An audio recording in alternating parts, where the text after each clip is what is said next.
Pourquoi la dynastie des Song nous fascine? Découvrez l'histoire et le charme de l'une des dynasties les plus fascinantes de Chine. Bonjour, je m'appelle Olivier Cauchois, passionné par l'histoire chinoise.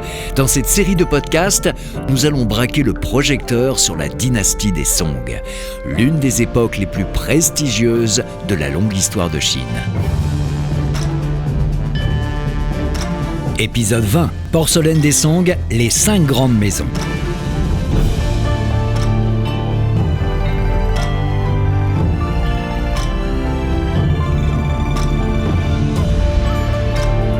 Dans ce podcast, nous allons nous intéresser aux grandes maisons de porcelaine de la dynastie des Song et à la manière dont leurs produits s'intègrent dans la vie quotidienne de la société Song.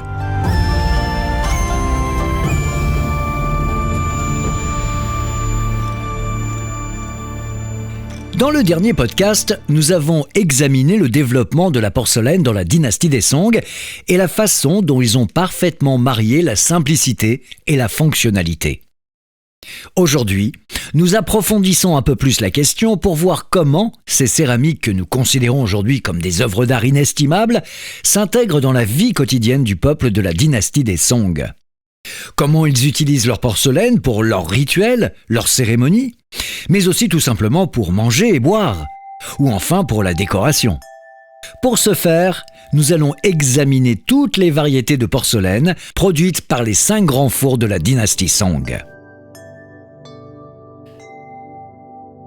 Comme nous l'avons déjà appris, il ne suffit pas au peuple de la dynastie des Song d'utiliser une simple tasse ou un bol. Il faut que ce soit la bonne tasse et le bon bol. C'est une question d'appréciation esthétique.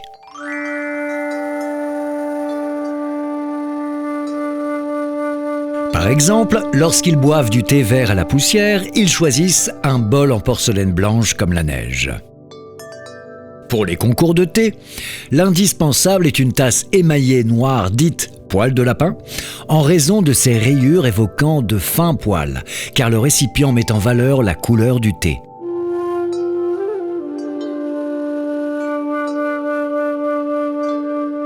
La porcelaine dite poil de lapin est adorée par les lettrés de la dynastie des Song et sont devenus les objets indispensables des généraux et des nobles.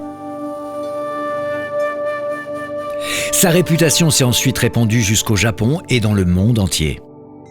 Il existe en effet une grande variété de porcelaine sous les Song. Nous connaissons déjà la maison Luyao, mais il y a en fait 5 grandes maisons à l'époque.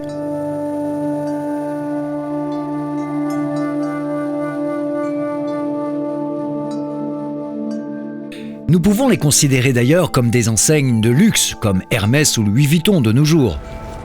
Et il faut savoir que chaque maison a plusieurs sites pour la fabrication de la porcelaine. Même s'ils créent des styles très différents, les 5 célèbres maisons de la dynastie Song ont toutes quelque chose en commun. Les produits en porcelaine sont tous dans un style élégant mais simple, reflétant la retenue et la tranquillité de la dynastie des Song. Nous avons déjà appris à connaître la maison Luyao dans un précédent podcast. Nous allons maintenant en savoir un petit peu plus sur les autres maisons, à savoir Dingyao, Guangyao, Guyao et Tuyao. Il faut dire ici qu'il est impossible d'apprécier correctement ces objets merveilleux dans un podcast. La peinture ou la poésie peuvent contribuer à décrire leur beauté. Mais si vous le pouvez, recherchez des exemples fabuleux dans des musées ou des collections afin de vérifier de visu leur finesse. Commençons par la maison Dingyao. La maison Dingyao produit principalement des porcelaines blanches. Ces porcelaines avaient la réputation d'être les porcelaines les plus blanches du monde. Elles sont simplement décorées de motifs en relief, gravés, rayés ou imprimés, et sont très recherchées à l'époque des Song. La raison est toute simple. Les porcelaines de la maison Dingyao sont envoyées à la cour impériale en guise de tribut pendant toute la dynastie des Song du Nord, et d'autres ont parfois été commandées par la cour. Voyons maintenant un signe distinctif. La plupart des assiettes et bols Dingyao ont été cuits à l'envers, avec de la glaçure sur le fond, mais sans glaçure sur la bouche. La plupart des porcelaines blanches sont destinées à un usage quotidien, comme des bols, des assiettes, des tasses de thé, des supports de bol ou d'autres objets décoratifs. La maison Dingyao produit également des porcelaines à glaçure noire ou d'une couleur de sauce de soja, souvent appelées ding noir ou ding pourpre, qui sont chéries et appréciées dans le monde entier.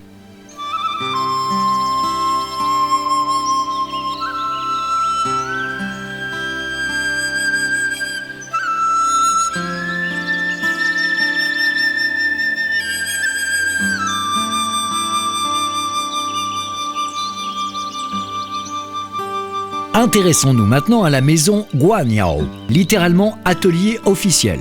Cette maison a déménagé après que la cour impériale des Song soit obligée d'installer son nouveau siège à Hangzhou. La célèbre manufacture de porcelaine a donc installé ses nouveaux ateliers. Mais par contre, même s'ils ont emporté les techniques et les artisans avec eux, ils ont dû se contenter des matières premières du nouveau site.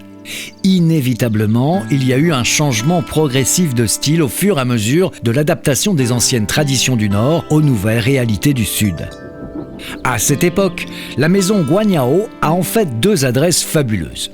Le site Jiaotenxia, situé sur la colline de la Tortue, dans la banlieue de Hangzhou, et l'atelier Xiaonese, situé lui dans la grotte du Tigre de la colline du Phénix à Hangzhou. D'ailleurs, l'endroit est tout simplement appelé l'atelier de la grotte du Tigre.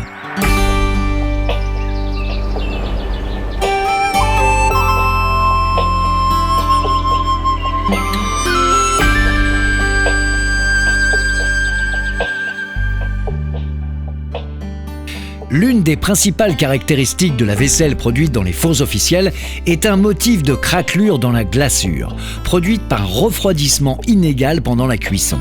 Certains experts affirment que c'est volontaire, d'autres disent que c'est accidentel. Un accident heureux, d'autres affirment que ce qui a débuté comme un accident est devenu à la mode. Le scénario le plus plausible. Cela fait partie de la légende des petits hasards qui ont créé de grands succès.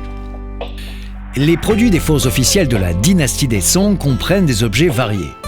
Des coupes à vin, des pots, des réceptacles divers, de nombreux bols, assiettes, bouteilles, fournitures de bureau également, articles pour le thé, ainsi que des ensembles d'encens. Les couleurs de la glaçure varient d'un gris bleuté foncé à un bleu verdâtre clair, également connu sous le nom de céladon. On dit que ces objets sortis des fours officiels ont tous, je cite, une bouche violette et un pied en fer. Fin de citation. Une manière de parler d'une caractéristique de cette porcelaine faite avec une matière riche en fer, dite la terre pourpre. La glaçure au bord et à la convexité de la bouche s'écoule naturellement vers le bas après le glaçage, créant ainsi une bouche violette et une base brune. La dynastie des Ming, qui viendra beaucoup plus tard, était une période de grands antiquaires. Et une grande partie de ce que nous savons de la dynastie des Song est d'ailleurs due à leur habitude de collectionner des peintures, des porcelaines et des écrits anciens. Un récit de la dynastie des Ming raconte que deux frères, les frères Chang Shengui et Chong Chou'ar, possédaient un four à Chuzhou, l'actuel comté de Longchuan, dans la province du Zhejiang. Les porcelaines cuites par le frère aîné étaient connues sous le nom de craquement centenaire et étaient donc appelées logiquement le four Futehe, c'est-à-dire le four du frère aîné. On disait que les frères Chan fabriquaient de la porcelaine presque impossible à distinguer de celle produite par les fours officiels, qui ne pouvait être différenciée qu'après un examen très attentif. Alors était-ce de la flatterie ou est-ce qu'ils créaient des copies de produits officiels, des sortes d'articles de contrefaçon mais abordables? Ça, l'histoire ne le dit pas.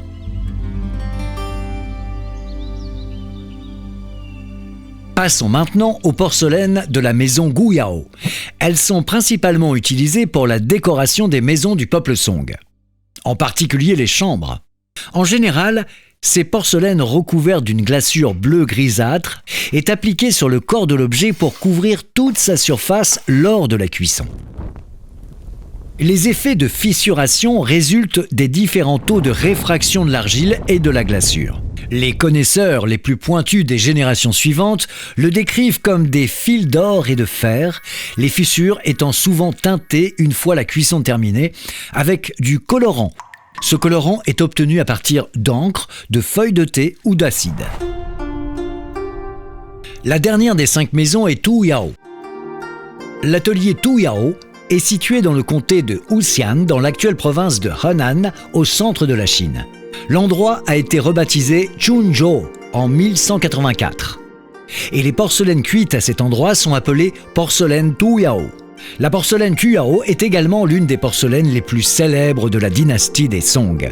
En ajoutant et en fusionnant des taches rouges pourpres dans la glaçure, la maison Tuyao a rompu avec l'aspect monochrome traditionnel du céladon. Et ils ont prouvé que les artisans de l'époque sont très habiles dans cet art. La couche de la glaçure de la porcelaine Tuyao est épaisse, opaque et colorée, avec des marques du type rouge, rose et pourpre, proches de la couleur du raisin.